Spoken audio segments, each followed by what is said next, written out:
Our very first session begins with a highly gifted individual who hardly needs any introduction. I would like to invite author and co-founder of advertising firm Ries and Ries, Miss Laura Ries, onto the stage. Thank you so much. Well, thank you so much. It is a pleasure to be here in Goa. It seems few people stayed out last night, heard the music. I'm glad you're having a good time, but also here for knowledge. And that's where I'm here. And I wanted to start, and I'm going to talk a little bit about the visual hammer, but just to give you a little background on where I've come from and where the marketing principles have come from that we talk about in all of our books. That's my dad back in 1981. He and his partner, Jack Trout, wrote the book Positioning. Maybe you've heard of it. Hopefully, maybe you've read it.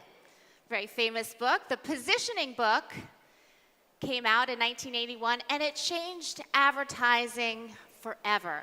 It changed how we thought about advertising and communications. You see, what is positioning? It's actually the opposite of communications. Most advertising was about communications, sending from the sender, the advertiser, to the receiver. Positioning is different. With positioning, you don't just send out a message, you start with the receiver.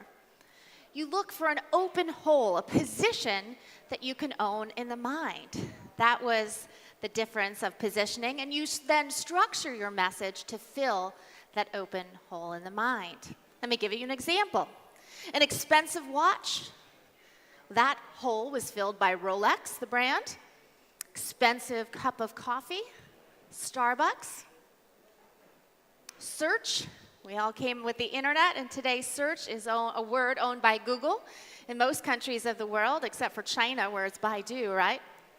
Energy drink, again, they found a new open hole, and that brand is occupied by Red Bull. You see, in marketing, you win or lose not by just your product or service, you win or lose inside the mind of the prospect. And so the deal is, how do you get inside the mind? That's the challenge. That's the real challenge. And here I'm going to give you the real answer. The real solution is that the best way is to own a single word or concept in the mind. Now, the problem with this approach, focus, is that when companies say, why should we focus on a single word when buyers want many other things in the products they purchase? You see, you go out and you do research and you ask buyers what they want in a car. Well, they'll tell you lots of things. They want reliability, good gas mileage, good looks, nice interiors, the right size, and drivability. This is also what women want in a good husband, as a matter of fact. They tell you they want everything. And so as a marketer, if you just give them what they tell you they want and create advertising like BMW did, you get ads like this. Our new BMW is a unique combination of luxury, performance, and handling, and it's amazingly easy on fuel. Everything. Does that work? Well, after more than a decade of this type of advertising, BMW was nowhere, a number 11th in sales. You can't build a brand by being everything to everybody. So they changed their strategy. You see, the original idea was too complicated. It's not that you can't have a product or service that's good for everybody. You can, but you can't get that idea in the mind. So what did BMW finally do? They focused on one thing, drivability. The focused approach, they use a visual of those cars driving and a slogan, one of the most famous in advertising history, the ultimate driving machine. With the focused approach, they became the world's largest selling vehicle, #1 in worldwide luxury sales, ahead of Mercedes and Audi. They've used that same slogan for 40 years. When you have something so powerful, why change it? Don't change it. And of course, people believe lots of things about BMW. It's what we call the halo effect. If you own one attribute, the prospect is inclined to give you many others. Now, Now, positioning is difficult today. In the book in 1981, they talked about how difficult it was, and there wasn't the internet, for gosh sakes. It doesn't work the way it used to. There's too many things competing for the consumer's attention. Even worse today, right? There's too much noise, too many tweets. Now, if you remember the book, Positioning, the whole idea was totally verbal, about a verbal slogan, message, word that you own in the mind. You see, but today words are no longer enough. It's no longer enough to just have words in the mind. You see, the best way to drive that word into the mind is not with words at all, it's with visuals. And that's what I'm here to talk to you today about. And now, it's not just any visual. You can't just stick a cute, elephant or baby in your advertising. You got to use what I call a visual hammer. It's a visual that communicates an idea in a unique and authentic way. The cowboy, for example, is a visual hammer for the Marlboro cigarette brand. It hammers a verbal idea. You see, what position did Marlboro own? The masculine cigarette. And it got that position by using that cowboy imagery. Now, at the time, everybody was in a unisex, trying to promote cigarettes to men and women, and therefore Marlboro's approach was very focused. And what made Marlboro successful was the combination of the verbal nail, the verbal message, the idea, the position in the mind that they own, first masculine cigarette, but they drove that idea in with a visual hammer, the cowboy, which very effectively and authentically represents that idea. And of course, they've used that same visual over and over for decades. Consistency, incredibly important. How about another example? Here's a question for you. How could a cheap working class beer become one of the 100 most valuable brands in the world? Corona? They stuck a lime in it. A lime is the visual hammer for the Corona brand. What does a lime do? It communicates the authenticity of the brand. You see, Mexico is known for limes, so it communicates the genuine Mexican nature of the beer. Today, it is the #1 imported brand of beer in America for 20 years in a row, extremely successful. And again, in terms of the marketing and advertising, that visual hammer is very effective in the campaigns that they have used to have memorability, to get people's attention, as well as drive the idea of the brand into the mind and remind people. Now, you have one mind, and we talk about positioning, owning a word in the mind, right? You have one mind. But you have two brains. If you know anything about anatomy, there's two brains, and they have two very separate functions. The left brain processes oral sounds. The right brain processes visual imagery. And that's partly why words and pictures are important for building brands. They're connected by the corpus callosum. Now, a spoken word is almost instantly understood by the left brain. A printed word has to take a longer route, however, because it's a visual. You have to perceive it in the right brain, and then your right brain translates it over to the left brain. That takes time and effort. It takes a long time and effort to read a word. On the other hand, a visual image is instant, perceived almost instantly by the right brain. And more important than that, what other function does the right brain have? Emotion. Think about the power and the difference that a visual has over a word that communicates the same idea. They're emotional. To see the word baby is just a word, but to see a baby is an emotional connection with consumers, and that's what visuals can add to your marketing campaign. Visuals are emotional in a way that words never can be. Now, why are visuals so powerful? Well, look at this example. Here's one of your famous Bollywood actresses, right? Deepika.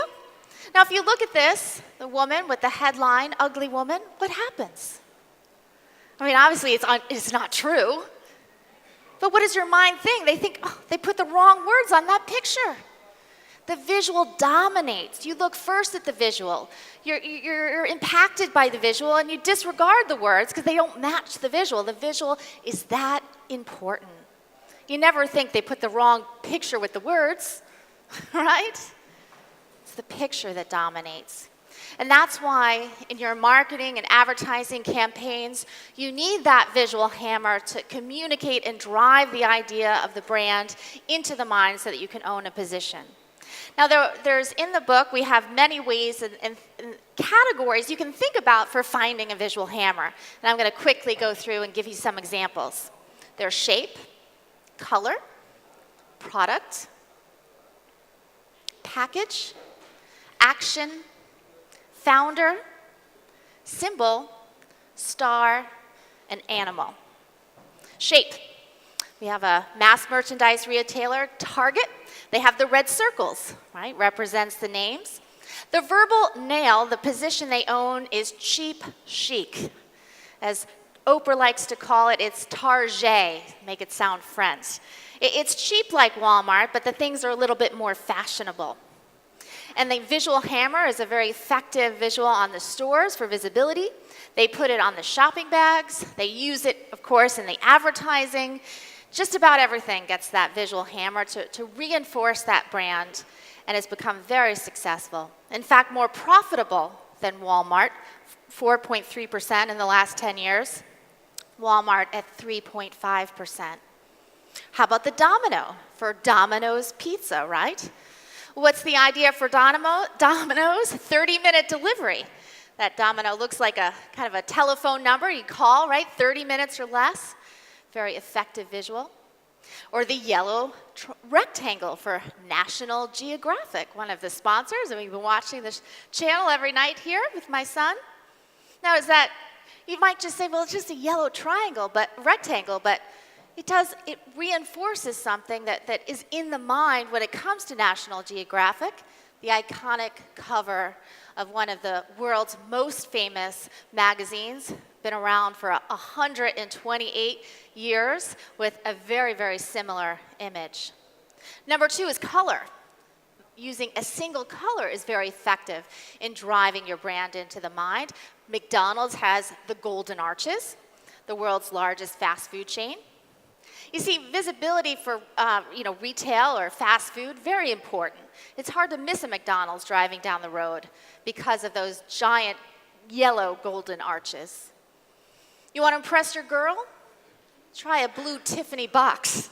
Believe me, they will be very, very happy they see that lovely Tiffany blue.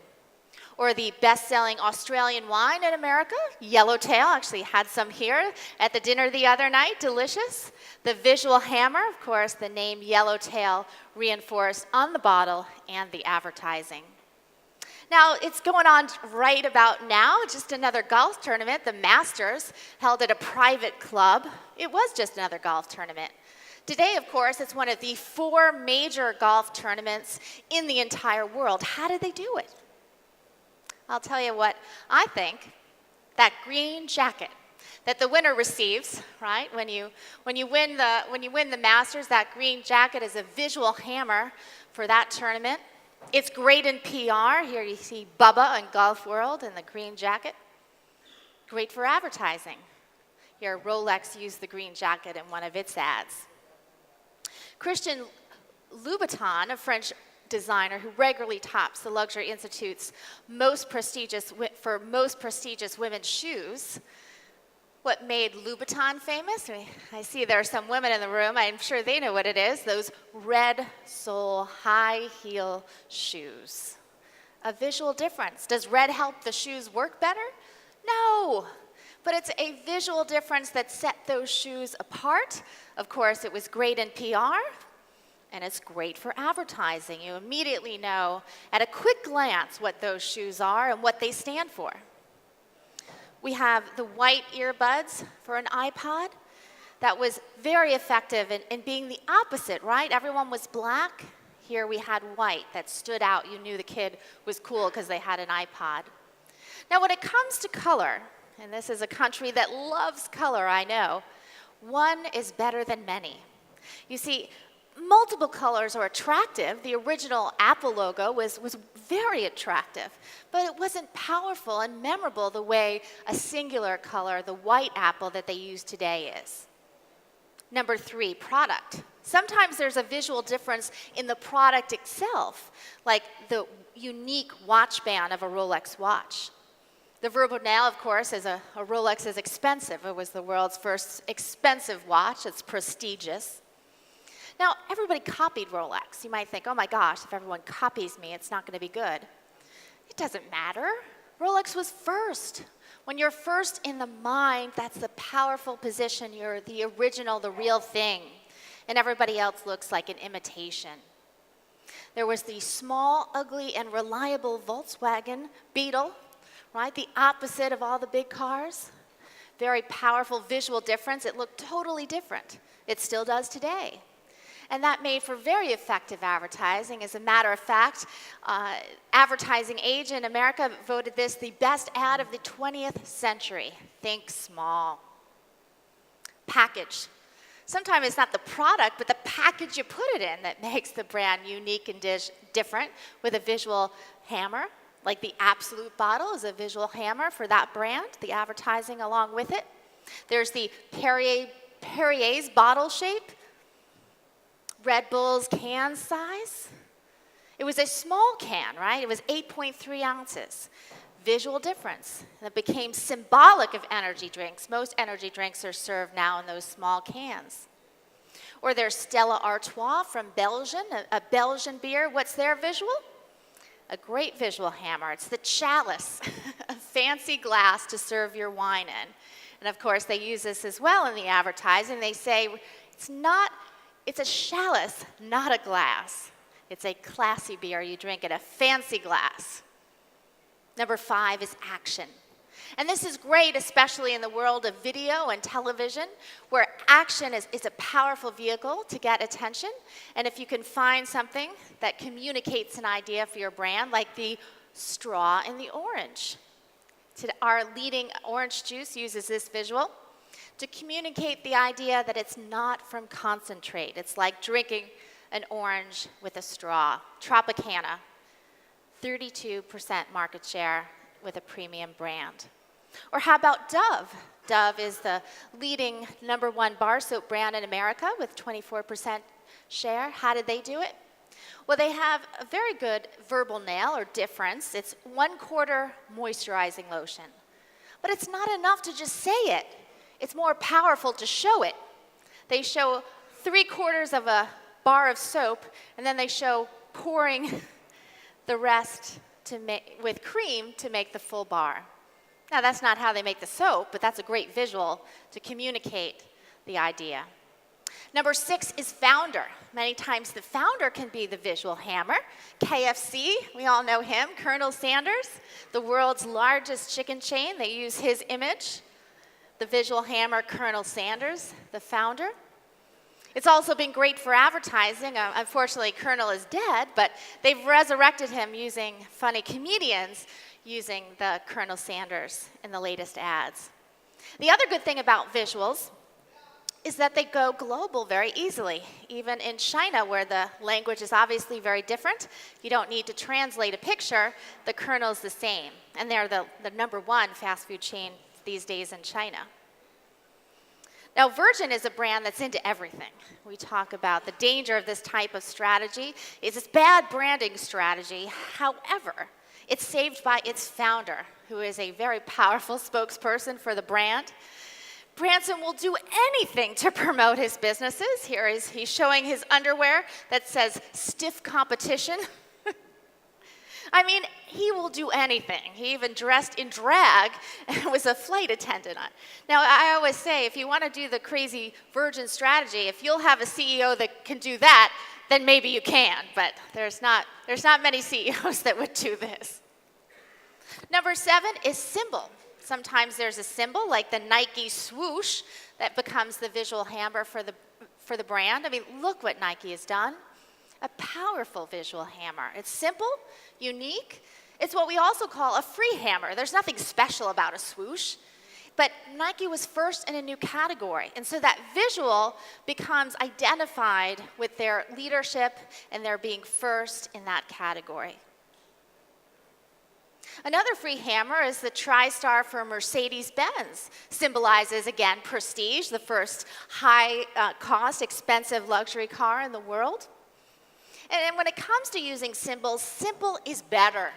Mercedes has a beautiful, simplistic TriStar. I mean, compare that to Cadillac. Very, very complex. It is not as memorable as being simple. Android has taken off to compete with Apple and their Apple logo with their own visual hammer, the Android, the little robot, also with a singular green color. As a matter of fact, worldwide, it outsells iPhone. Number 8, star. And I know a lot of agencies love to use a celebrity endorser, and no one was more popular at a time than Tiger Woods. One of his companies he endorsed was the high-tech company called Accenture. He spent 7 years with them, and their slogan was, "We know what it means to be a tiger." He was winning tournaments. He was the coolest guy in the world. And with 7 years that Tiger spent with Accenture, Accenture's revenues increased 72%. Their mind share, it was a new company. People knew who it was. They were impressed by it, and Tiger was the face of that company and the brand. Its major competitor, IBM, revenues increased just 12%. So it really was a very effective marketing strategy. But Tiger also endorsed a lot of brands, like Buick.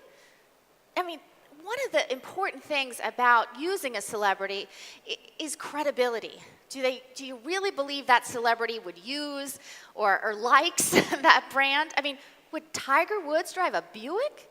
I don't think so.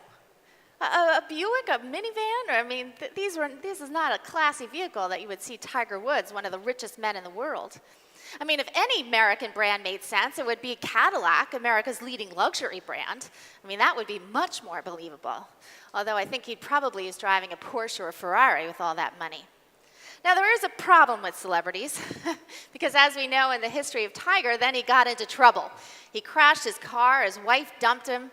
I mean, stuff was tough. And not just his wife dumped him, Accenture dumped him, Gillette dumped him, Gatorade dumped him, and AT&T dumped him like a hot potato. There's always a danger with celebrities because they're real people, and real people sometimes make mistakes. Number 9, animal. Gotta love an animal. They usually don't cheat on their wives and get in trouble. The Twitter bird has been very faithful, and he's been tweeting around the world, 645 million registered accounts. Again, it connects with the category, a microblogging site. The bird tweets short messages, very, very effective use of the animal connecting the idea of the category. And of course, you can follow me at Laura Ries. Now, at Accenture, after they got rid of Tiger, they figured they'd use some more animals, but real animals. And then they had a whole host of animals, as a matter of fact, in the ads. They used elephants, frogs, chameleons, fish, giraffes, polar bears. No tigers, as a matter of fact. That's not shocking on that one, right?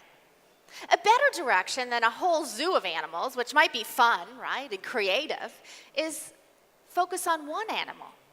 One animal that communicates something that's relevant to your brand and your category. My choice for Accenture would have been the elephant. The verbal nail, who says you can't be big and nimble? It was one of the ads in the campaign, but had they focused just on this one, I think it would have been much more effective and much more memorable, as a matter of fact. You see, Accenture is a big company serving other big companies. Being big and nimble like an elephant makes a lot of sense. Now, there's another technology company, local here, that's Wipro. But a rainbow flower? What is that? What does that have to do with high technology and the rainbow? It's pretty. But let's look at Wipro, who has gotten enormous PR and talk. There was a best-selling book several years ago called The Bangalore Tiger, how Indian tech startup Wipro is rewriting the rules of global competition. That's a powerful idea. Why not hammer that? Why not change from the rainbow flower to a Bangalore tiger? That's what I would do, a Bangalore tiger. You see, what does a tiger communicate? Oop.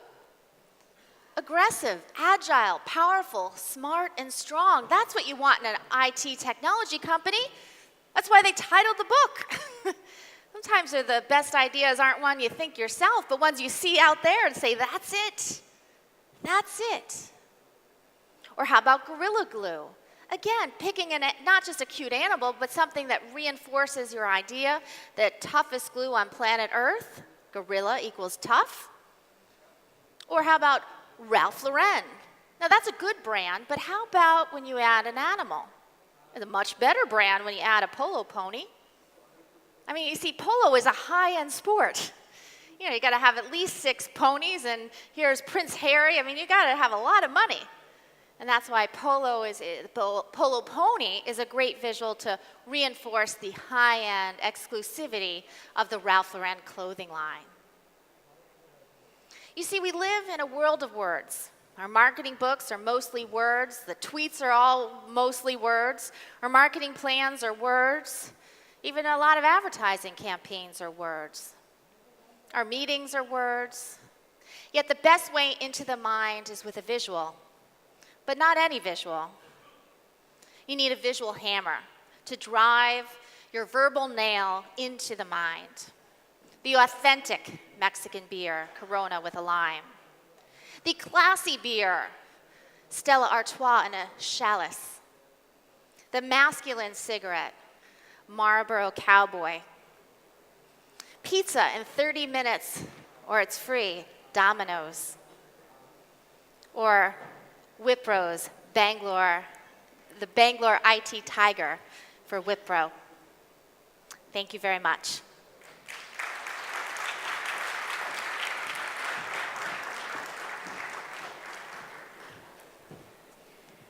Thank you very much, Ms. Reed, for that opening session. If you could please take a seat. Absolutely. I'd now like to invite Ms. Faye D'Souza on stage to moderate the question and answer session. Ladies and gentlemen, a round of applause. All yours, ladies. Take that. Laura, that was a fantastic session. So Thank you. simple, and I love the visual cues. We're going to keep the question answer session really quick. And I thought it would be fun if we set out a quiz for you. Oh, okay, great. So one of the things, obviously, we've been talking about over the last couple of days is the fact that people are also brands now. Yes, absolutely. And every individual should also then have a visual hammer. So I've put together a quick quiz. And if anybody in the audience wants to shout out a prompt and answer, feel free. It will wake us up in the middle of the day. So I'm going to put up a picture on the screen. Yeah. And you guess, or you tell us what you think the Okay. visual hammer is. Anyone in the audience is open, you know. Do we have this? Yeah. Oh! Yeah. I know. I'm so proud of our country. It's Donald Trump! Does anybody want to guess what Donald Trump's visual hammer is? It's a hammer. Well, that red cap that he started wearing on the campaign that said, "Make America Great Again," really has become the visual hammer for his brand. And really, that's what people remember. And it wasn't just a hat. I mean, everyone has campaign shirts and hats and pins.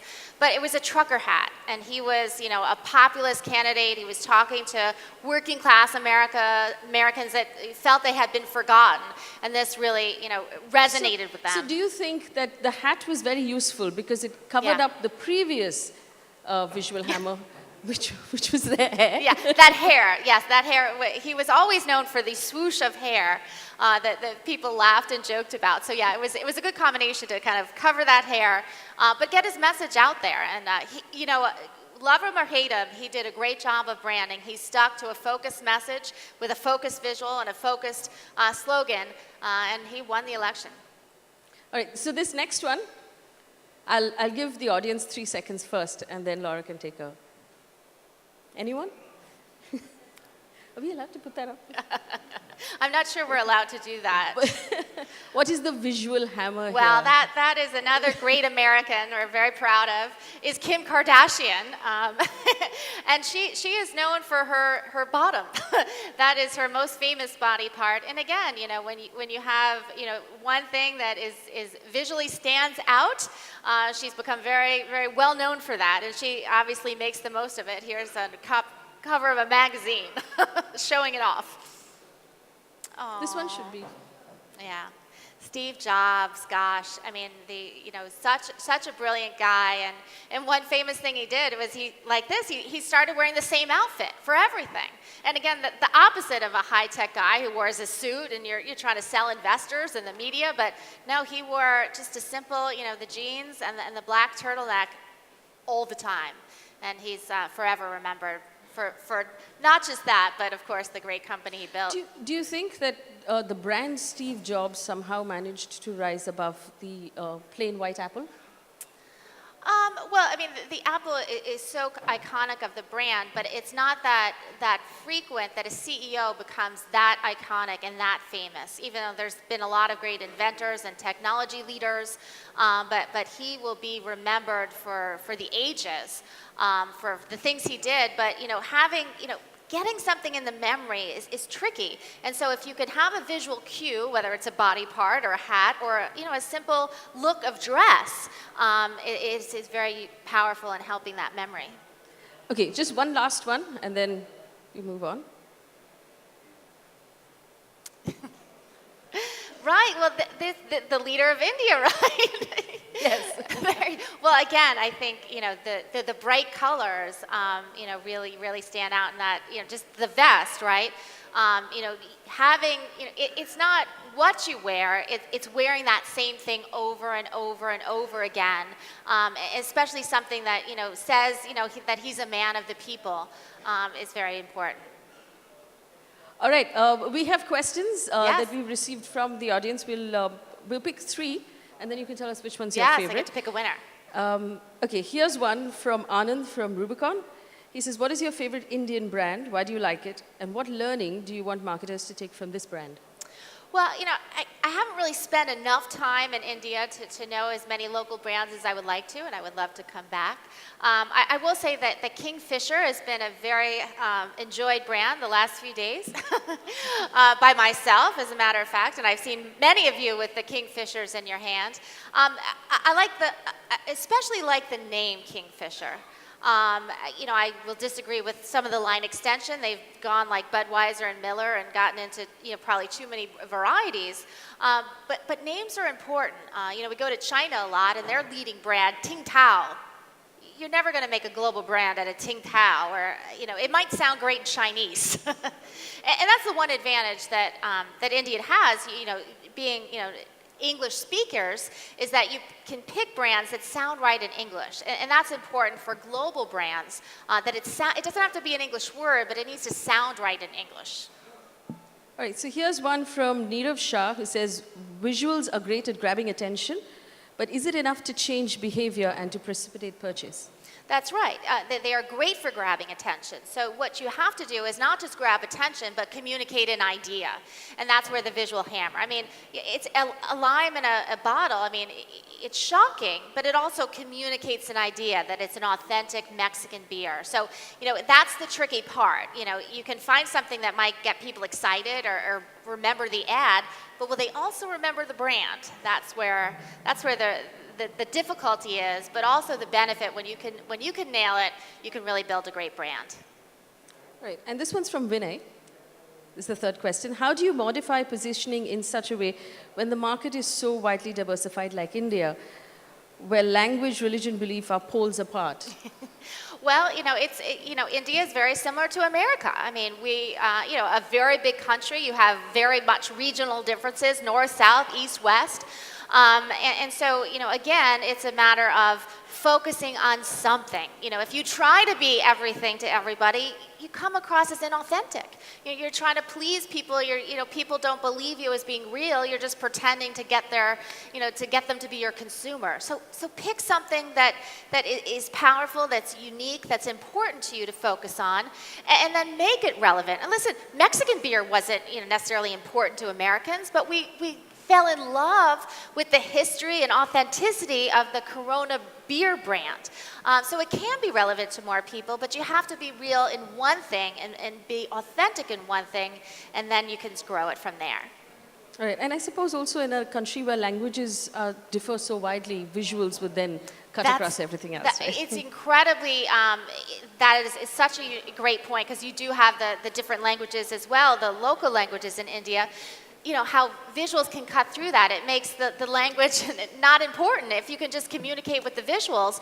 I mean, KFC and that Colonel Sanders around the world. You don't need to have words. You just have the visuals. All right, we've run out of time here, but I will ask you to pick your favorite question. I'm going to give it to the middle one. I thought that was a good one. The middle one? All right, that was from Neerav Shah of FCB Interface. Neerav, are you here? Yeah. Round of applause for our winner, the best question in this session.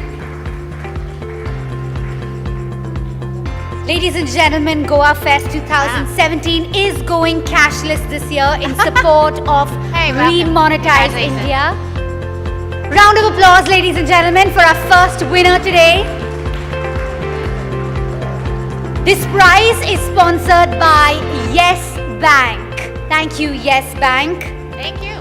Quick reminder, few more sessions, so fire up the Goafest. Ma'am, request you to please stay on stage. I now request Nakul Chopra to please come up on stage. Ms. D'Souza, please come back on stage. Nakul will felicitate Ms. D'Souza and Ms. Ries with a memento.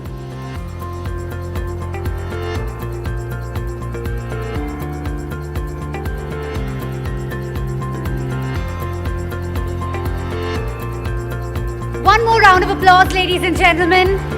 Making powerful statements with visuals, a great start to day 3 right here at Goafest.